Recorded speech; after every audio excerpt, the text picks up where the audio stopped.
Hey everybody, welcome back to War Budgies, and welcome to the first episode of our Warcaster Battle Report series. This is going to be the first battle report of 3 that we're doing, which will showcase kind of the starter sets from the initial wave of Warcaster. We're going to pair them up one at a time across 3 battle reports, taking place on the world of Jericho Reach, which is one of the 1,000 worlds within the Warcaster universe. If you are new to the channel, I'm John. Fair warning, this is a very narrative style that I do with my battle reports, and I will usually, if not always, sacrifice sound tactics for rule of cool, so you've been warned. If you are a previous viewer who's seen the Fallout series, don't worry, Fallout is not going anywhere. I will be returning to that for season 3, but for right now, I wanted to play around with something new, and Warcaster is a epic amount of fun, so we're gonna do some reports. It's gonna be awesome. So thanks, buckle in, enjoy, and welcome to Warcaster.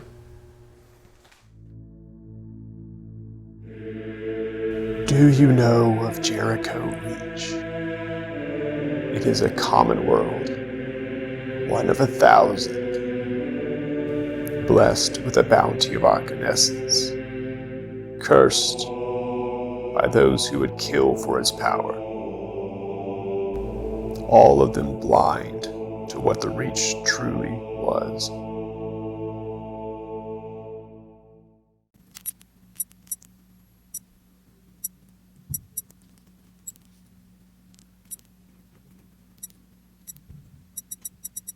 Void gates charging.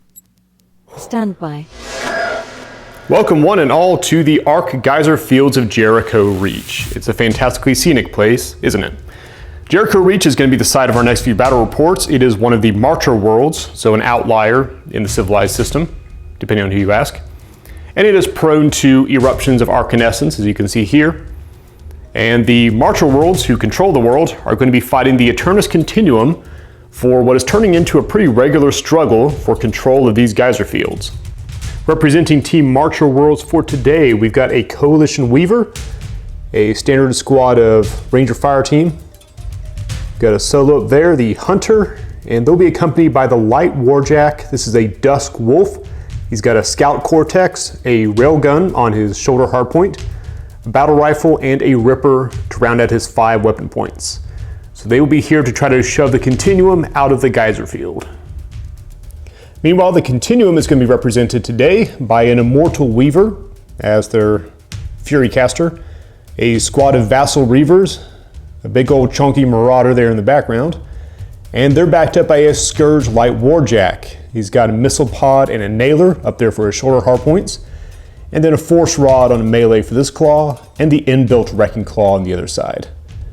They're going to be here to try to take control of this here geyser field. Alright, so the Marcher Worlds won the roll-off for first player, so they got to choose their board edge and deploy. They deployed here with the Fire Team tucked into this corner, close to the objective, backed up by the Dusk Wolf near that crate, and the Hunter hiding behind this cargo crate, as Hunters tend to do. On the other side of the board, the Continuum has deployed their Vassal Reavers and their Immortal Weaver over here, pretty safely behind all that cover. And the Marauder has managed to fit himself between that geyser and that cargo crate. They will be keeping their Warjack in reserve. And the scenario today is going to be Spontaneous Combustion, which is one of the skirmish scenarios in the back of the rulebook. And the way it works is we've got 3 objective points there. 1 that belongs to the Marcher Worlds, or it's their board edge. 1 in the center, and then 1 for the Continuum on the other side. At the end of the pulse round, and this is a skirmish game, so it's going to be 3 pulse rounds made up of 3 player turns each. At the end of each pulse round, a player will score 1 point for the objective closest to them, 2 points for the one in the middle, 3 points for their opponent. So it is a scramble to gain control of this out of control geyser field, and we'll see how they do.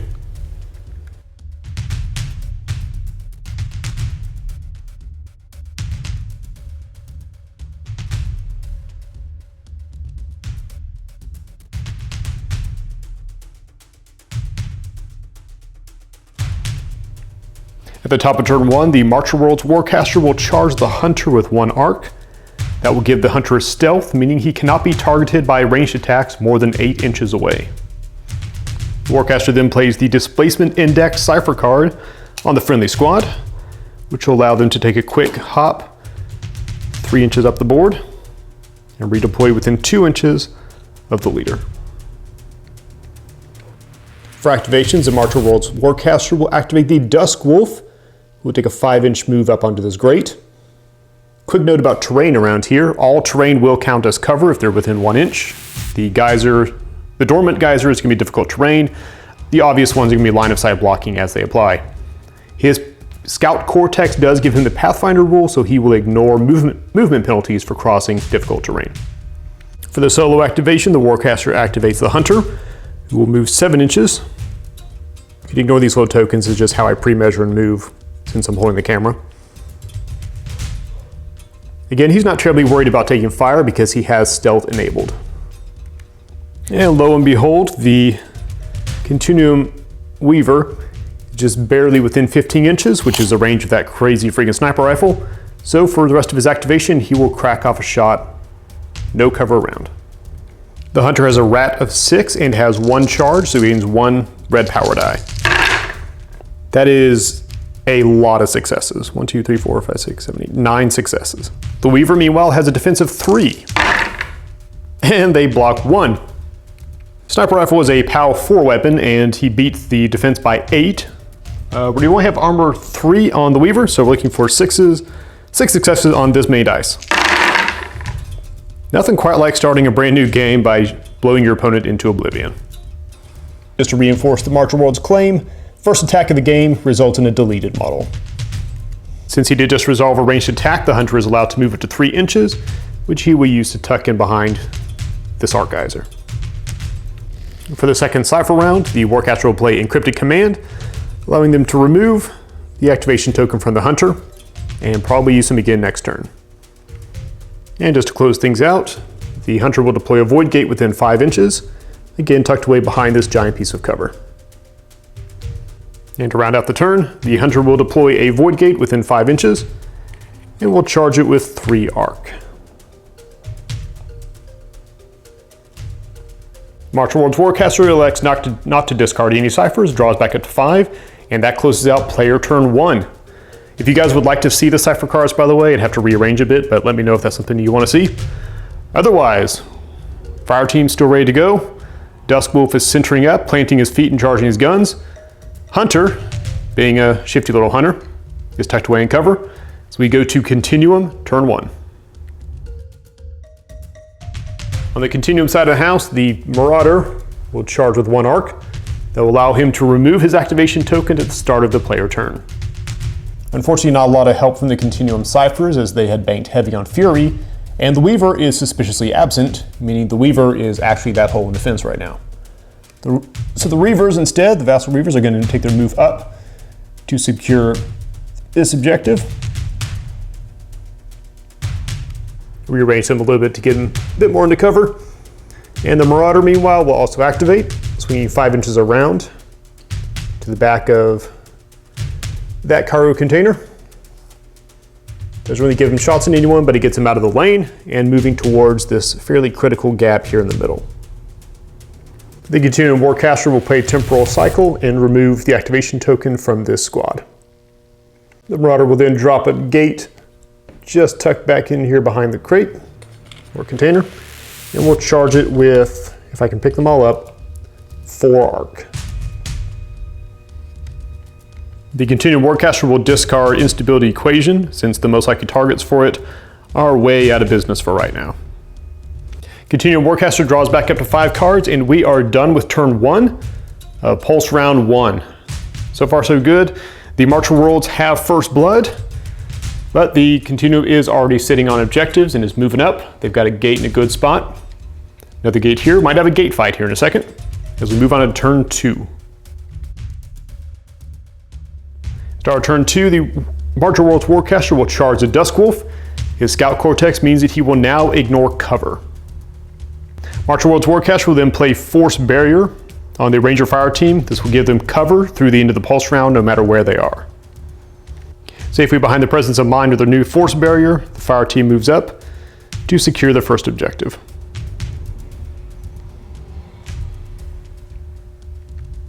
Meanwhile, the Ranger will take the solo activation, move 7 inches across, and we'll take a shot into the group of Reavers.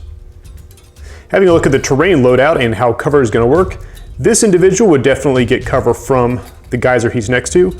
These two though, not so lucky. So his shot's gonna go into this hoodie guy here in the back. Hunter is shooting at rat 6 with a power die for the charge. 1, 2, 3, 4 successes. The poor defenseless cultist has a def of 3 and only blocks 2. It's a POW 4 attack with 2 power die, only needing to hit a 2. He gets a 2. And Hunter's still showing off what Hunters do best. Then he'll use his free 3-inch move to duck back through here. And that's his turn. That second cipher card, the March of Worlds Warcaster, will use Temporal Cycle on the Ranger Fire Team, removing their activation token. March of Worlds Void Gate shimmers and pulses as someone opens a portal from the other side, and the Warcaster will send through the Coalition Weaver. The Ranger Fire Team will call in a Void Gate tucked in behind these barrels, and we'll put 2 arc on it that I need to go grab because they're not in my hand. And there it is, 2 arc. No discards on the March of Worlds side, so they will draw back up to 5. And looking at the positioning now, they still control the 1-point objective back here. They're gonna have to make a play soon for objective number 2, while the Continuum is still sitting over there and ready to take their turn 2. At the start of the Continuum turn, since the Marauder is charged, he'll remove his activation token. The Vassal Reavers will charge, which will give them the stealth rule. So now we have a stealth off. Stealth, stealth. Taking the Marauder's turn first as the solo activation. He will stumble and storm his way up into this gap. And we'll put some shots into the fire team with his gun. Now the Shredder is what's called a strafe weapon. So he's going to select an initial target, which is going to be this front fire team member. He'll then roll a red power die to see how many other targets within 2 inches he can hit with subsequent attacks. So, initial target will be 1 attack plus one more target. Shooting with rat 4 plus a power die for being charged with 1 arc. 1, 2, 3, 4 strikes. Fire team has def 3, but they get 2 red power die because the force barrier means they are in cover. 1, 2, 3, okay, so we succeed with 1 strike. Shredder is a POW 4 weapon with 1 success for beating the defense by 1. Against armor 3, 1 health. 3 it is. That is just enough to drop the lead ranger. And then he'll select this guy in the back as the second target from strafe. Same kind of arrangement, rat 4 with 1 for the charge. 1, 2, 3, 5 strikes. Still at def 3 with cover. Oh, got him pretty good. That POW 4 with 2 successes. This is probably more of a formality. Ah, well no, he just barely dead. But barely dead is still very dead. Importantly though, the March of Worlds still have someone on that objective, so as long as the little blue-haired one is still alive, they still hold that point. Meanwhile, the Reavers are gonna try some fancy gymnastics in order to take some shots at the Hunter there. We're going to move just to the other side of the objective so they stay within 1 inch and can control it. Second one will set up 2 inches from them. And we'll take a shot with cover. This nailer into the Hunter. Shooting in with rat 3 and 1 arc charge. This is a chance for him to be a big hero for the cult. Decent shot, 3 successes. Hunter is def 4 and in cover. Oh, 1 gets through, all right, little buddy. And here's where the Hunter has a problem, because the Hunter is the only solo out of the starter boxes that does not have 2 health. He's only got 1 and his armor's 2, so he's actually kind of squishy. So all we need is 2 successes on a POW 3 with one strike from earlier. And he's down. Hunter is dropped. This person right here is the big hero of the turn. Probably gonna get a cult promotion for that, but I don't even wanna think about what that's gonna look like. Meanwhile, time for another cipher card. So the Continuum Warcaster will play Aggression Theorem and allow the Marauder to make a second attack, which he'll make into the remaining fire team member. Forego the strafe roll because no one's within 2 inches. Rat 4 with 1 arc in the charge. Not bad. And def 3 with cover. Oh, blocks it all. Yeah, no cult promotion for you, buddy. And to the surprise of probably no one, the Continuum Portal will shift and shimmer and shimmy Finally spit out both a very angry looking Scourge and a very nervous looking Immortal Weaver. The Continuum Warcaster will discard Revelation Matrix since the Hunter's off the board and it didn't really come into play. And that concludes turn 2. Big happenings there. The fire team has been whittled down, but they are holding onto their objective. The Hunter took a lucky bullet from the cult hero of the day. And the Weaver and the Scourge are both on the table. So let's see what we're getting into at the bottom of Pulse Round 1. At the start of Marcher World's turn, the Warcaster will add a second arc onto the Duskwolf. And that will pair very well with the Impulse Inducer Cipher, which will allow Warcaster to remove the activation token. And as a first activation, the Duskwolf will do what Duskwolves do best and will unload his arsenal into the Marauder. He is charged, so a Scout Cortex means there will be no cover for the cargo containers. Starting off the Railgun, it's going to be Rat 4 with 2 arc charge. Attack roll, wow, 7 strikes. Marauder has defense 2 because let's face it, it's not that hard to hit a target that big. Makes 3 strikes. Now, the Marauder's secret weapon in this case is his armor. He's an armor 4 target because, I mean, you encase yourself in like 6 cubic feet of metal, that works. So the Duskwolf is going to, since we're hitting with a rail rifle, spike 1 arc in order to drop his armor by 1 for this attack. So this is a POW 5 weapon with 4 successes from the shot earlier. This dude does have 3 health, but his armor is now down to 3 instead of 4, so here we go. That was not a very good roll. I don't mean that personally, buddy. I just mean that wasn't very good. 1, 2, 3. Yeah, 1 health down. All right, it's okay. We're still calibrating the railgun. That's my excuse. He's now going to unload with the battle rifle on his other arm. Same target. Still Rat 4. He's only got 1 arc now, but that 1 arc does still let him ignore cover, which is nice. Attack roll. 1, 2, 3, 5 strikes. And defense roll. 2. The Duskwolf succeeded by 3 with a POW 4 weapon, but the armor is back up to 4. Oh, see, there's a better one. 1, 2, 3, 4. So another 1 health down. Marauder down to his last shred of health, but he has decided that he will hold this position. For the solo activation, the Coalition Weaver will activate, swinging around here. Granted, he is in the danger zone, but this is the last turn for the pulse round, so he needs to get these 2 dudes off of that objective. More accurately, he just needs to get that guy off. He is within 8 inches, so he can see them through their stealth, killing you with a Rat of 3, no arc. 2 strikes. Reaver is not close enough to cover and has a def of 3. Also 2 strikes, attack misses. But he's a Weaver. Shooting the handgun is not what he's here for. He's here to throw Instability Equation on the same squad there. Now Instability Equation is a blast, which means we're going to roll to hit the main target, and then up to 2 of the closest models, which is just going to be his buddy. In order to make that attack roll, we're going to roll the Weaver's Focus, which is 4, plus however many arc are in the Warcaster's well, or not on the board, which in this case is 2, so that gives us 2 power die. The attack roll is going to be a lot. Reaver has a def of 3, so if he can block 6 strikes, I'm promoting him on the spot.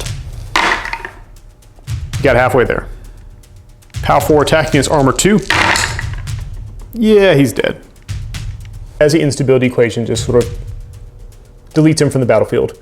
His buddy will then take an automatic hit equal to the weapon's power of 4. Power 4 against armor 2. And he goes away too. That was the cult hero too. Sad times. If you're wondering if blast weapons are designed to eliminate squads, they are in fact very, very good at it. Gate here is going to sputter and cough and spit out 1 brand new Hunter. Marcher World's Warcaster draws back up to 5, and that will end their turn.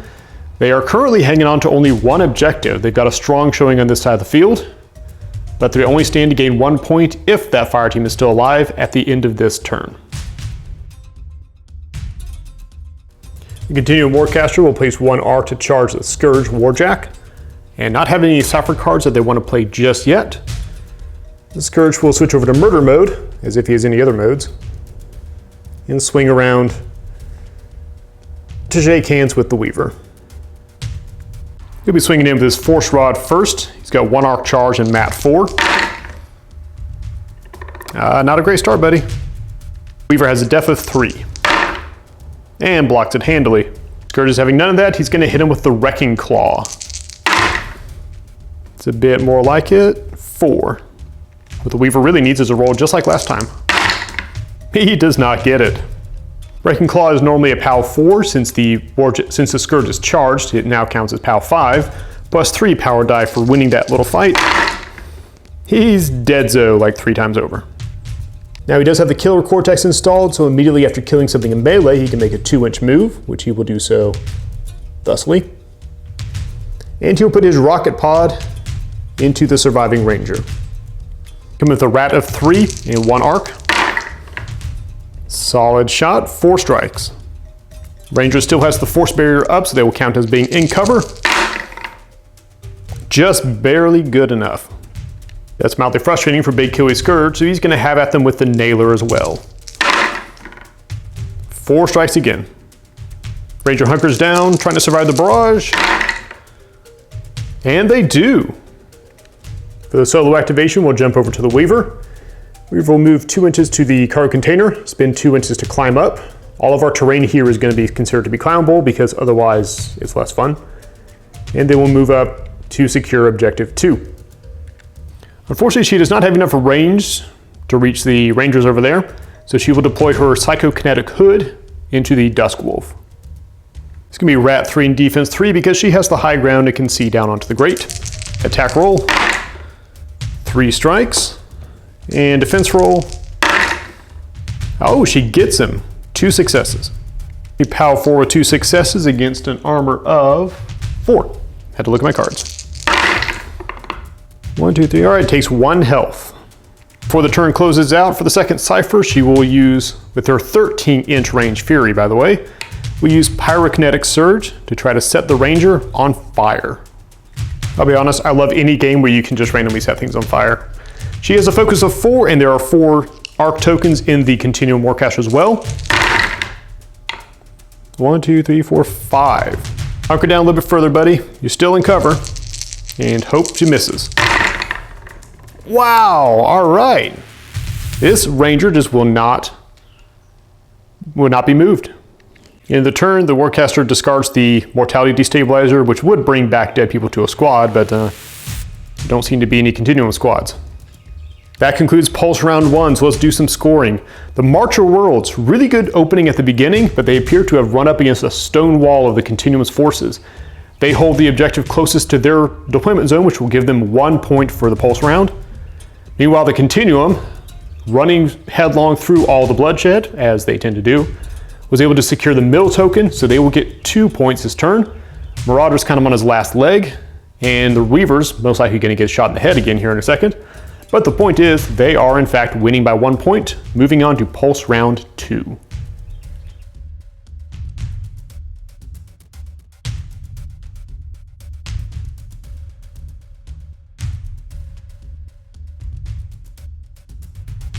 All right, so a quick note before Pulse Round 2 gets rolling. I'm sure some of you have already noticed that Marauder is supposed to be dead. I completely miscounted the strikes earlier when the Dusk Wolf shot at him with the rail rifle. Rail rifle should have cleared 2 health, and then the battle rifle would have killed him off. Now the good news is he has not acted nor been shot at since then, so minimal change to the game state, but it would have changed a little bit at that last round. So here's what we're going to do. We're going to remove him because he is dead Zors. Come on. And then at the end of that last turn for the Turnus Continuum, they would spend that last arc on that gate to resummon him thusly, which would collapse this gate. And therefore, towards the end of the turn, the Turnus Continuum is going to use the age-old mantra, if you can't be smart, be bold, and we'll deploy a gate out front with 4 arc on it. So that should give us an actual game state for Pulse Round 2. Again, I apologize for the thing. I'm still new to this, well, to Warcaster at least. We'll try to keep an eye out for that in the future. For the Marcher Worlds Warcaster turn 1, they will put a charge onto the Hunter. For the first Cypher round, we'll play Divination Algorithm on the Dusk Wolf, which will give +1 range and +1 POW to all the ranged weapons. And we'll start with the solo activation as the Hunter, who is not the original Hunter, will drop down a shot on the Weaver, who is not the original Weaver, and we'll see if they can reenact turn 1. Hunter is Rat 6 with a power die for the charge. Not great, but not terrible. The Weaver has the high ground, so she is in cover. And just barely blocks it. The cargo container takes the bullet. With his ranged attack resolved, the Hunter will take his free 3-inch move, and we'll follow that up with his 7-inch move, bringing him around perfectly behind this crate. The Dusk Wolf is going to charge its guns, play something loud, punky, and rebellious out of its loudspeakers, and will launch the battle rifle into the Immortal Weaver. Rat 4 with 1 arc. Only 2. The Scout Cortex ignores cover, so the Weaver is only hitting her defense of 3. She doesn't block a dang thing. Not trying to stereotype here, but there seems to be a thing with Immortal Weavers and taking bullets to the head. I don't know. Anyways, 2 successes plus the algorithm. The divination algorithm gives an extra POW. So, okay, that's not too bad. 4 strikes. That takes you down to 1 over 2 health, so it's probably time to deploy the Mark II Problem Solver, the railgun. Rat 4 with charge. Oh, wow, that's awful. Can the continuum be more awful? No, she actually has her stuff together now. Now, the Wolf doesn't really want to be in combat, unlike Scourgy McScourgeface here, who really wants to be in combat. So instead, he's going to shift to the side, and we'll take over the management of this objective point. South regard, the Warcaster will tap the Rangers with Recall Initiative, which will immediately recall what's left of that unit. And while they're getting a fresh shower and changing out the ammo in their weapons, the Weaver will re-arrive to this gate, which will cost it 1, and will collapse it. And finally, the Hunter will deploy a gate with 3 arc right here in Continuum home territory. Martial World's Warcaster will discard Velocity Projector because they're sitting on a whole stack of Fury right now, and they'll draw back up to 5, and turn will go to the Continuum. On the Continuum's turn, instead of charging, they're actually going to take 2 arc off of this 4 gate and return it to the well. From the well, it's coming right back out in the form of Arcane Synthesis. We're going to add 2 arc and charge the Scourge up to his limit of 3. The Jack is feeling kind of frustrated actually because the Dusk Wolf is now backed off out of functional charge range, but with 6 inches of movement, he can still negotiate his way around here, which will put him in hurting range of the gate. Since it's the first time we're attacking a gate, we'll go ahead and talk about this a little bit. All gates are considered to have defense 3 and armor 5, so they are incredibly resilient, and every time they take a point of damage, they simply remove 1 arc. The Scourge has Mat 4, hitting with the Wrecking Claw first. Pretty good attack, 1, 2, 3, 4, 5, 6, 7. Gate rolls defense. Not very defensible gate. And here's where the fun math happens. So the Scourge beat the roll by 5. The Wrecking Claw has a POW of 4.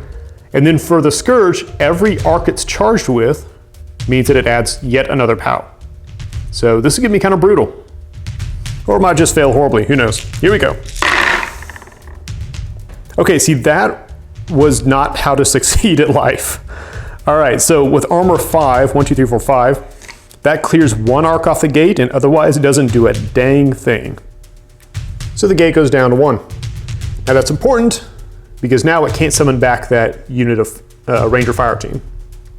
Now that doesn't sit well with old McMurderface, so he's going to lay into it with the Force Rod as well. Mat 4, still 3 arc. 1, 2, 3, 4, 5. Gate has a depth of 3. Blocks 2. POW 3 turns into POW 6, and the gate lost by 3. Looking for 5, there we go, that's more like it. And the gate is removed. Something interesting about this, the Killer Cortex says when he destroys a model, he can move up to 2 inches. However, under the gate description, it says when a gate runs out of arc, it collapses. So I don't know if those are intended to be the same thing, but I'm going to assume, based on the context, that is supposed to mean he destroyed it. So we're going to give him his 2-inch move up to square off with the Duskwolf Warjack. And I just really wanted this shot. Now Old Man McClaw still has 2 ranged attacks, so he's going to put the Nailer into the Duskwolf and fire the rocket pod over at the Weaver. We'll go and resolve the Nailer first. We're at 3 with 3 arc charged. There you go. 1, 2, 3, 4, 5, 6 strikes. Wolf is packing def 3. Only blocks 1. This, I'm predicting this is going to be painful. 5 red die plus POW 3 on the Nailer. 1, 2, 3, 4, 5, 6, 7 against armor 4, so just barely saved him. Get a token here. We'll go down to 1 health remaining. Much as the Psychotic War Machine would love to try to finish him off by firing a giant high explosive into the middle of it, let's not do that. Let's shoot the rocket pod into the Weaver. So I'm also kind of new to the lore, if someone wants to help me out in the comments. I don't know if Warjacks have personalities, but I'm looking at this model and I'm thinking that dude has some personality. That personality is Rat 3 with 3 red power die. 1, 2, 3. Weaver has def 3. Oh, gets him by 1. Power 4 against armor 3. And the Weaver takes 1 health. That was an exceptionally good turn for old Murderface. We got rid of the gate, moved up, chewed off another panel from the Duskwolf, came over, shot a wound off him. Feeling pretty good for the day. Meanwhile, the Scourge is kind of frustrated because even with his 6-inch movement, he can't quite get around that crate to get a clean shot at the Hunter. But he'll put his Shredder cannon into him anyways. Marauder lays in with Rat 4. Oh, wow. All right, shoot them bullets straight through that crate. But the Hunter has defense 4 and cover for 2 red power die. 1, 2, 3, 4. Oh, all right. Well, this might sting a little bit. Beat him by 1. By 1, I mean 2. He beat him by 2. It's late. We got a power 4, 2 red die against an armor of 2. This is probably not going to go well for the Hunter. It goes protect. Yeah. Bullets punch straight through the crate, out the other side of the Hunter, and he vanishes back into the happy place.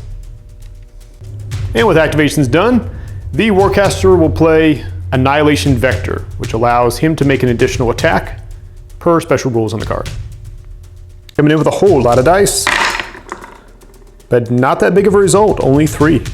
The Duskwolf only has a def of 3, so yep, it hits. All right, so the Scourge 1 by 1, which is a power die and has a strength of 4, which is not too bad, but he also has 3 arc, bringing his strength up to 7 because he's a Scourge. Going against armor 4. And he dead. As if being dead wasn't bad enough, technically Annihilation Vector also, when it hits a Warjack, they suffer the system failure continuous effect. So he knocks him down, reaches over, and turns the power off the corpse. And you guessed it, Killer Cortex moves up 2 more inches, now controls the Martial World side of the board. And for the deployment phase, our trio of merry renegades will pop on out of this portal, costing it 2 arc and collapsing it. Over on the back end, the Marauder is going to drop a Void Gate back here because we're anticipating a lot of struggle for this one spot, and they will dump all their remaining arc, 4 arc points, into keeping it there.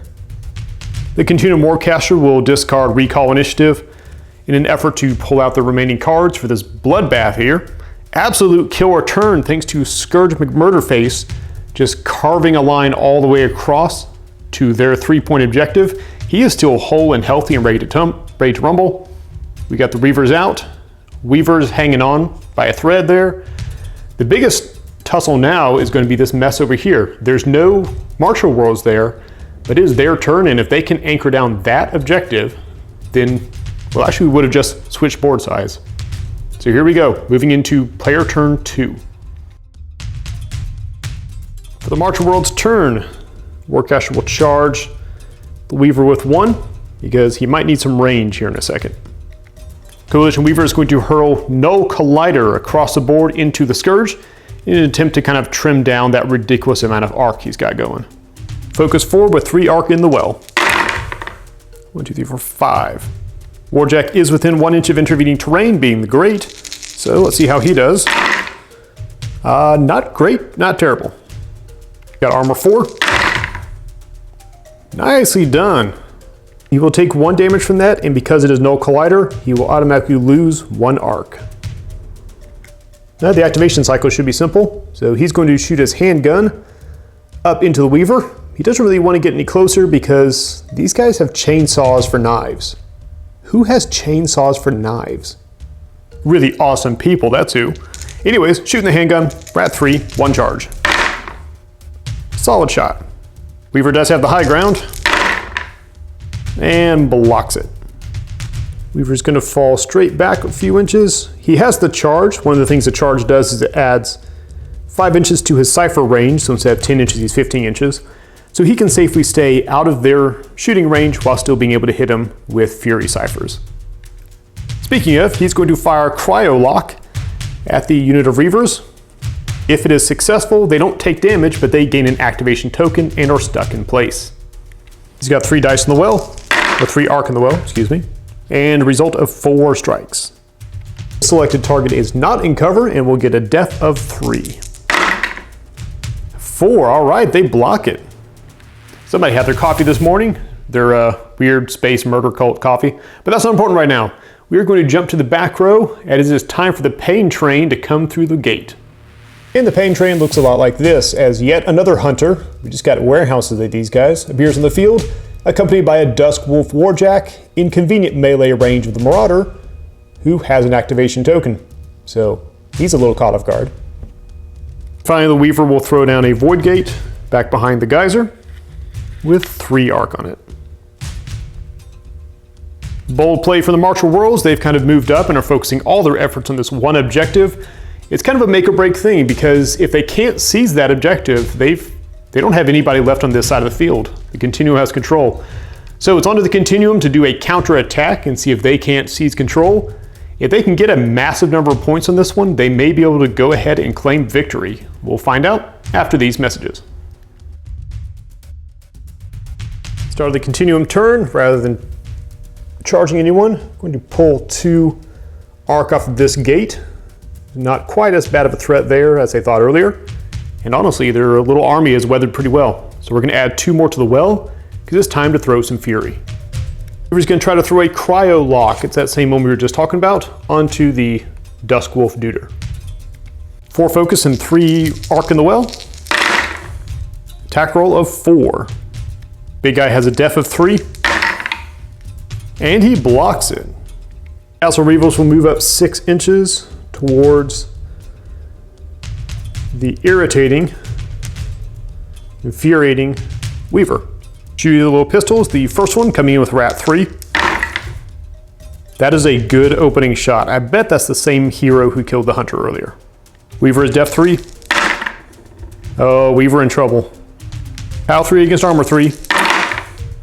Wow! And the Weaver drops like a stone. This one Reaver will henceforth be referred to as the Executioner. So it shall be. Well, since that problem went away faster than expected, the remaining 2 will try to plink some shots off of the gate. They will be shooting pretty close to cover, and it will get, well, cover. Shot number 1. Yeah, see, that's more like it. Gate defense. Gate defense, don't care. Shot number 2. Okay, that's better. Gate defense. Oh, gate defense fails by 2 strikes. 2 power die on a PAL 3 weapon. We need 5 in order to take an arc off. 1, 2, 3, but not quite. So close. And glory was just an action die away. That's gonna be the title of my biography. Moving on to the Weaver. Close examination, the Weaver is not gonna do a dadgum thing because she's sitting on an objective. Even though she's only got the 1 health left, the cover from that crate has really been useful. So she'll duck her head, pull that funky helmet down over her eyes, and hope for the best. And now that activation's done, she will launch the No Collider into the Dusk Wolf. He doesn't have any arc, but it's really the only Fury left that they have available. 3 arc in the well. That is a pretty lousy roll. Dusk Wolf hangs in there. Dusk Wolf hangs in there. At the end of the turn, the Warcaster will ditch Kinetic Accelerator, which is another Warjack attack, because he's not going to be attacking anybody with melee in the near future.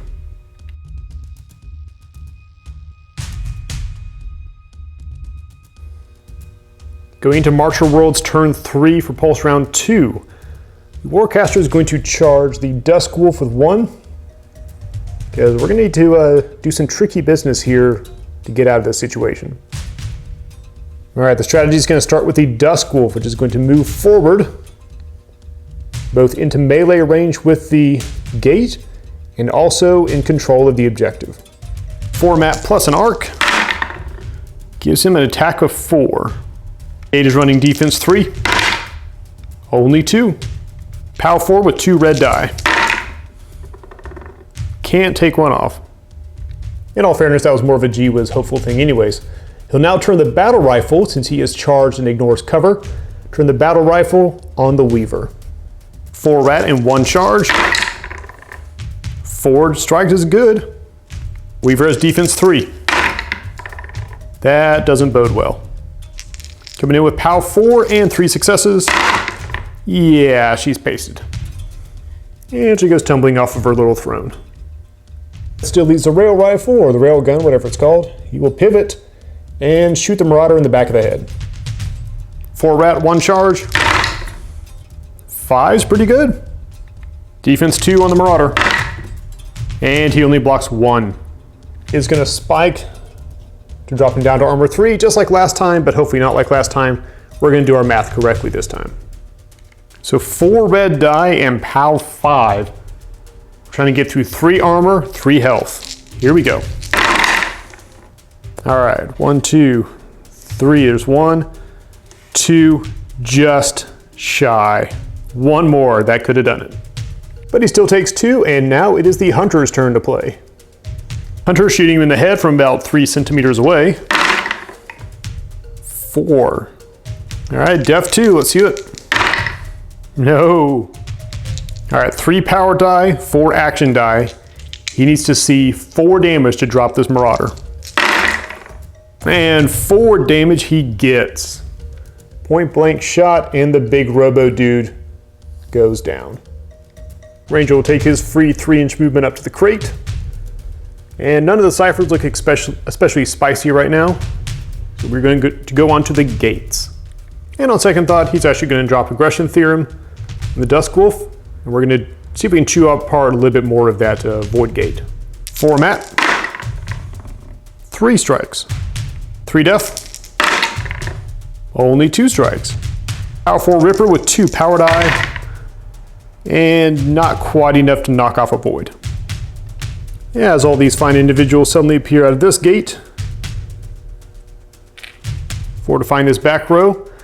They've got a good hold on that objective, so this could turn into something good. Warcaster will discard Annihilation Vector since he's not going to be in combat anymore, and hopefully won't have to be. Moving into the last part of Pulse Round 2, things have gotten really interesting here. So, the Warjack and the squad are the only things left. They're on the Marcher World side. They've definitely got this objective secured. But the Marcher Worlds have taken that one.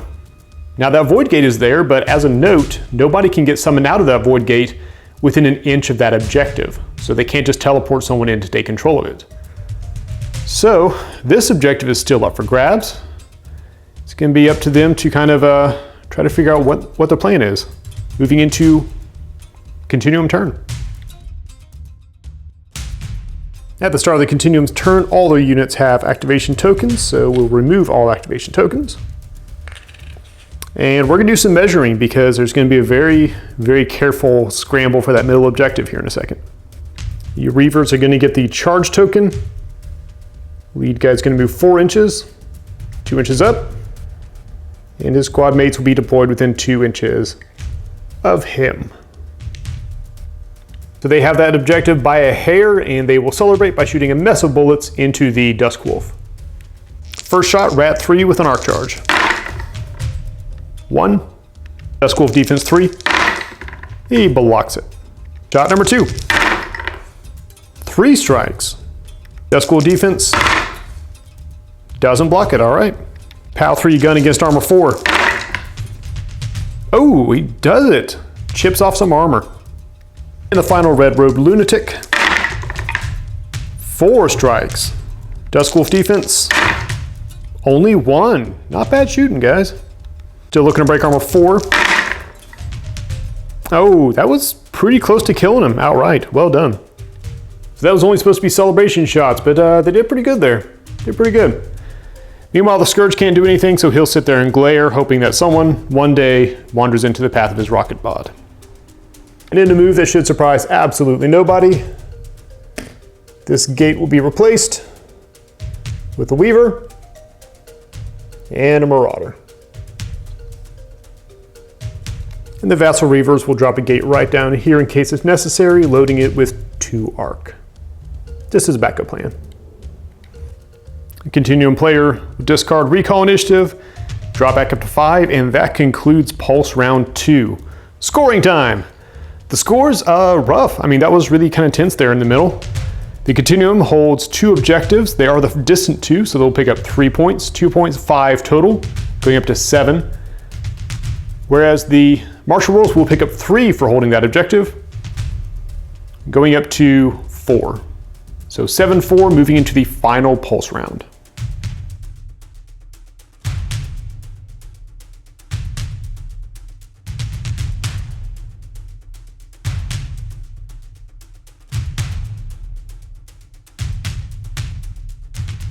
All right, so the Martial World's path to victory is mostly going to rely on trying to get 4 objective points, 3 for the tie, but 4 more points than the Continuum at the end of this turn. In order to do that, they really need to be holding objective 3, and they would love for the Continuum to not be holding objective 1. So that means a little bit of splitting the forces.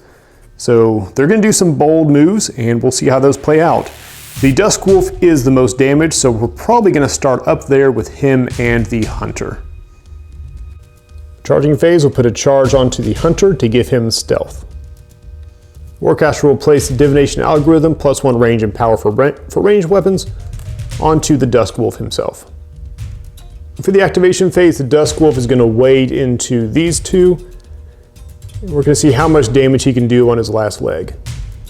He's going to start with putting the Battle Rifle into the Immortal Weaver. He's going to try to pair that with a Ripper, see if he can get some extra attacks planned. Rat of 4, and that's a 1. Weaver has defense 3, and she blocks it.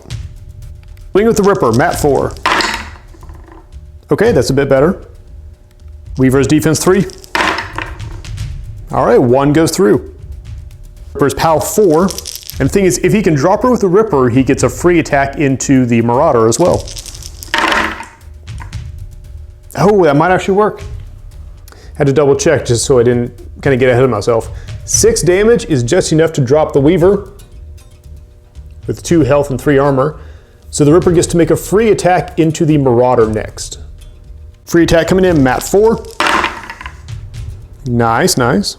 Marauder running def 2. Not a 1. 4 red and 4 white for this one. And lost a red die. All right, 1, 2, 3, 4. So there's 1 health, 2 health down. That was an exceptionally good swing. The Battle Rifle straight missed. The Ripper cut clean through the Weaver and through most of the Marauder as well. Try to follow up the Railgun to finish him off. Rat 4, possible. Defense 2 on the Marauder.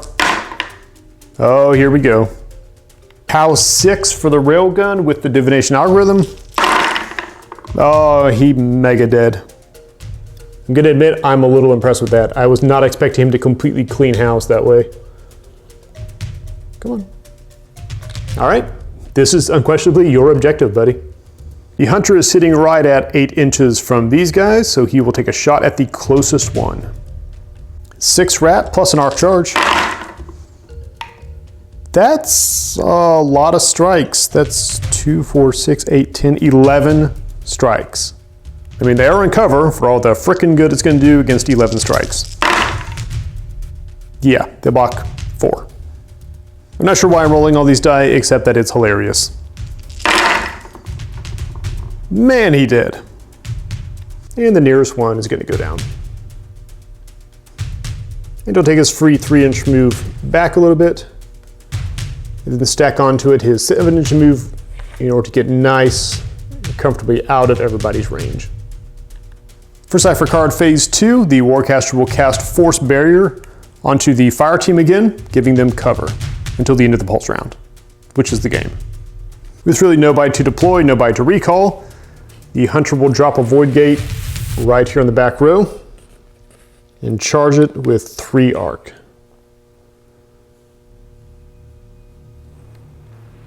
Martial World's Warcaster will discard Interdiction Protocol because that's not really helpful at the moment. We're not running a cloud around the Warjack. Draw back up to 5 and it will be over to the Continuum to bring this back.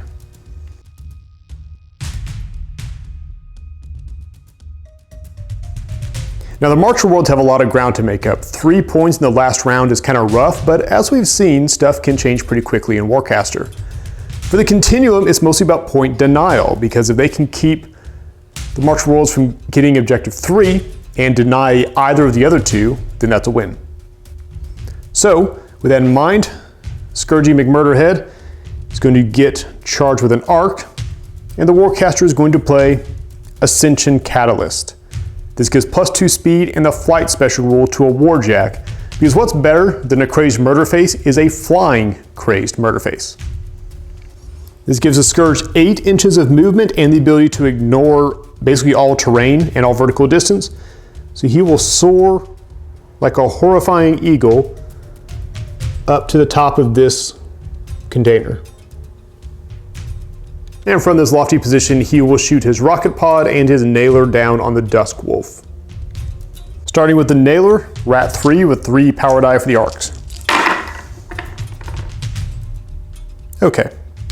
Well, it could be worse. Dusk Wolf only has a defense of 3, but he blocks that anyways. Following up with the rocket pod.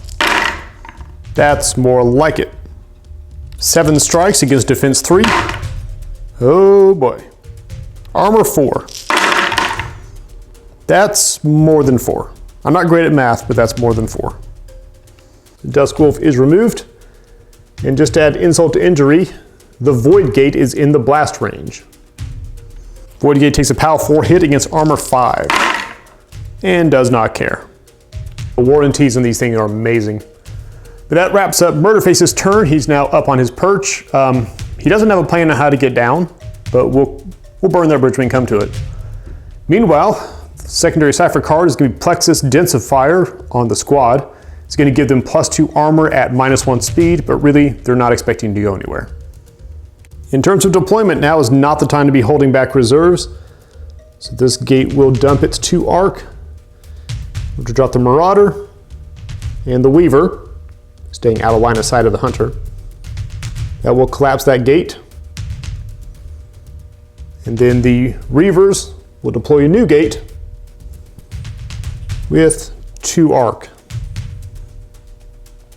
Right here, cozy up close to the objective. Continuing Warcaster doesn't have anything they want to discard, so we are moving on to player turn 2. We have very, very little time to resolve this, and right now the Continuum has dumped almost their entire army onto the center of the board. Martial World's coming around. The Dusk Wolf is off the board, but who will be back for the final player turn, we hope. So we'll see what happens. Turn 2. All right, moving into Martial World's turn 2. You can put the charge onto the Weaver, because he's got a very special assignment in mind.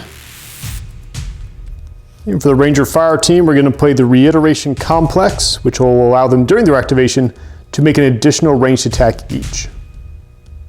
For their activation, the Ranger Fire team is going to surge forward 6 inches. Pull everybody fancy like. They're going to level their guns and start to pick targets out of this whole friggin' mess. Now it's 3 individuals and each one is able to make 2 attacks. So we're just going to go through one by one. We're going to start with Blue Hair up there, shooting into the Vassal Reavers. Rat 3 in the battle rifle. Good shot. Vassal Reaver has the high ground and blocks it. Second shot. Oh, that's probably not good. And defense blocks it. Our second gunner is going to put some shots into the Weaver. Still Rat 3. Oh boy, put some bullets in the gun. Second shot. That's more like it. Weaver has defense 3. And beat by 2. Our rifle has POW 4. 1, 2, 3, 4, 5. Wow! Shot to the head. The Weaver goes down. Our third gunner is going to put their shots into the Marauder. Going to try to clear him out. Rat 3. 3 strikes. Defense 2. Only blocks 1. POW 4 with 2 red die against armor 4. 1, 2, 3, 4. There's 1 health. And second shot. 2 strikes. F2. And he blocks that one. All right, so that was definitely a could have been better, could have been worse situation. The Weaver is dead, and there's a point off the Marauder. Would have really liked to clean out some of the guys on top there, but that didn't really happen. The stealth, cover, and the armor bonus is going to make that really, really difficult. Meanwhile, our solo activation is going to be the Weaver, who will cut around this geyser, bringing his arc with him, and he will put his handgun into the Reavers. Rat 3 with 1 arc charge. Ooh, that was a good shot, buddy. Coalition Weavers, they're not just for Furies. Defense with the cover. Oh, 1, 2, 3, 4, 5. Oh, just, I don't know, I have to count. Yes, 5 and 5, just missed. The second cipher is going to be Velocity Projector. This is one of my favorites to combine with anyone who's running around jumping on buildings. He will be targeting the Scourge, and what this does is he's going to make an attack. It does normal damage, but if it hits, he is slammed backward 3 inches. And for those of you who aren't looking at the screen at this exact moment, he does not have 3 inches to catch himself. There are 2 arc in the well, focus 4 for the Weaver. Solid attack roll, 5 strikes. Scourge has defense 3 with 2 die for the high ground. 1, 2, 3, 5. Oh, he just deflected it. The screech of metal as his claws dig in, and he will not be moved from this spot. We'll take a moment to explain though, he is on top of 2 2-inch cargo containers. So if he had been dropped off the back, he would have taken damage from the slam itself, the original shot, plus a 4-inch fall would mean a 4 power hit. So those hurt, but he's okay. He's hanging in there. And that brings us to the end of Martial World's turn 2 on Pulse Round 3. So they've only got 1 more turn to pull this out, and I think that gamble kind of backfired a little bit. They weren't able to shoot the Reavers off the objective, nor were they able to knock the big Murder Falcon down. They have to contend with the Marauder, who's not a huge threat at the moment, but I don't think they can capture the objectives they need. But let's see how the situation stands at the end of Continuum's turn 2. And with a good deal of thunder and blunder, the Dusk Wolf, or one of them, comes storming out of this gate, ready to take and hold at the last minute. Martial Worlds will not deploy another gate because really there's no point on the last round, and they're going to want the arc to power Furies.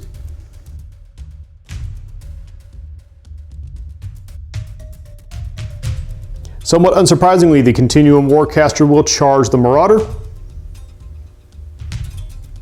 and we'll cast Impulse Inducer on the Scourge, which will remove his activation token. And from his perch on high, the Scourge is going to rain death and destruction at all angles, starting with the rocket pod into the fire team. Rat 3 with 3 arc. Only 2 strikes. 3 death on the fire team. They block it, all right. Sort of a funny thing about blast weapons though, when they miss, or when they fail to hit the target at least, it's really hard to defend against a giant cloud of fire and shrapnel. So the target, whoever the original target was, will take a hit equal to the POW of the weapon with no extra red die. They're also in cover because of the force barrier, which I forgot earlier, but hey, didn't really matter because he missed anyways. So POW 4 against armor 3, and doesn't even take 1 out. Well, now he's really mad, so the Nailer is going to go down into the Coalition Weaver. Rat 3, 3 arc. You just can't see very well from up there, dude. 3 death on the Weaver. And he blocks it. Well, this Kurt is a little frustrated and still kind of bloodthirsty, so we're going to introduce you to how the jump works. He's got his move of 6, so he's going to move 6 straight horizontally and will then drop 4 inches.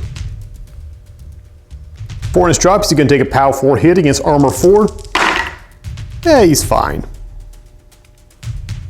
That's the end of his activation, but it's worth noting that if he had done that at the start of his activation and he took damage, it automatically ends his activation. So you got to be careful, but man, it looks cool. Meanwhile, the Marauder is going to move up to engage the fire team. Now their force barrier is still up, but the force barrier only applies to fury and ranged attack, so he will open up with the claw. Mat 4, 1 arc. Or, he could completely forget to open the claw and just kind of poke at him. So instead, he'll open up with the Shredder, nominating the nearest fire team as his target.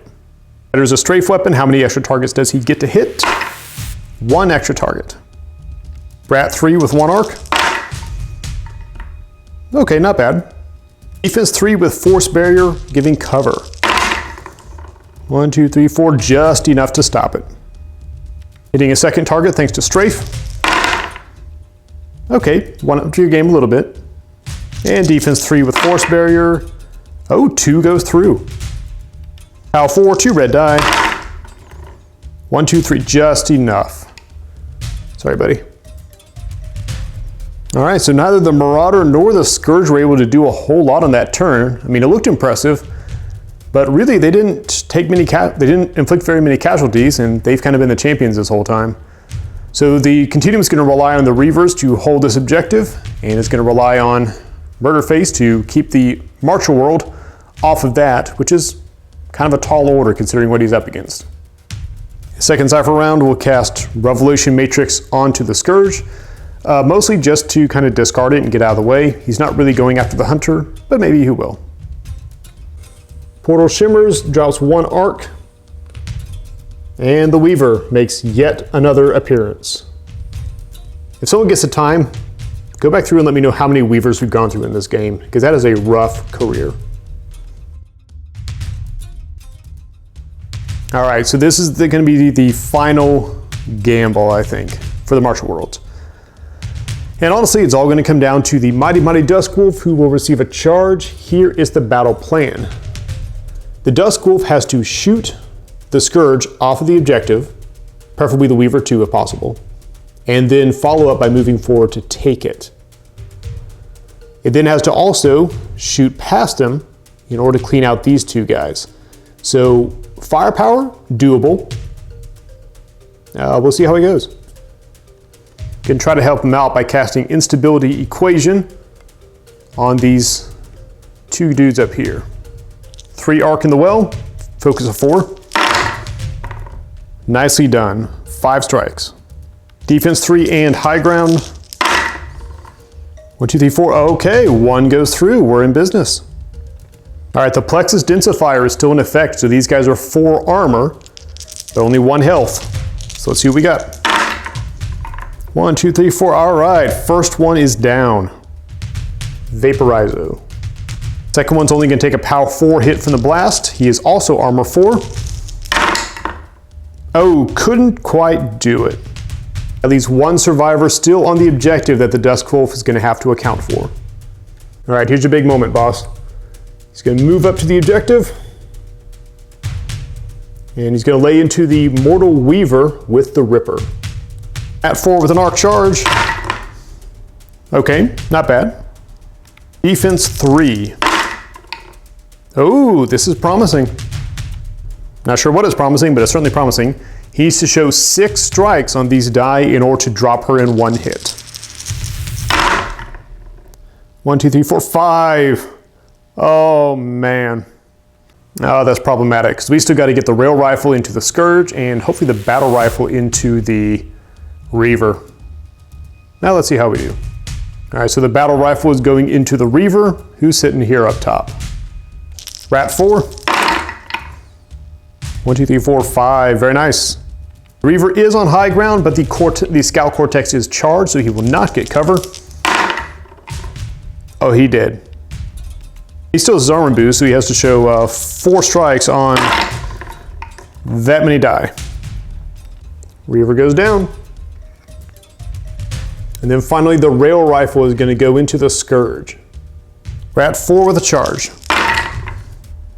Only 2. Defense 3. Ah, he blocks it. And that is game, ladies and gentlemen. The objective 3 is contested, so the Martial Worlds can't get any points off that. They have nobody in the others, so they can't make up the points deficit. That will be the end of it. So the Continuum, the cult, manages to drive the Martial Worlds out of the geyser fields and lay claim to its volatile bounty.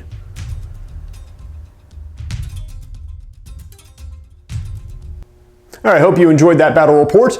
That is, again, the first of 3. We should have the next one out if all goes to plan. It will be out this time next week, so next Sunday. And it will feature the Mysterious Player 3 as they enter the board. So thanks for watching again. Anything that you liked, didn't like, any feedback, I'm still new to this for Warcaster, so please drop your comments below. And thanks for watching.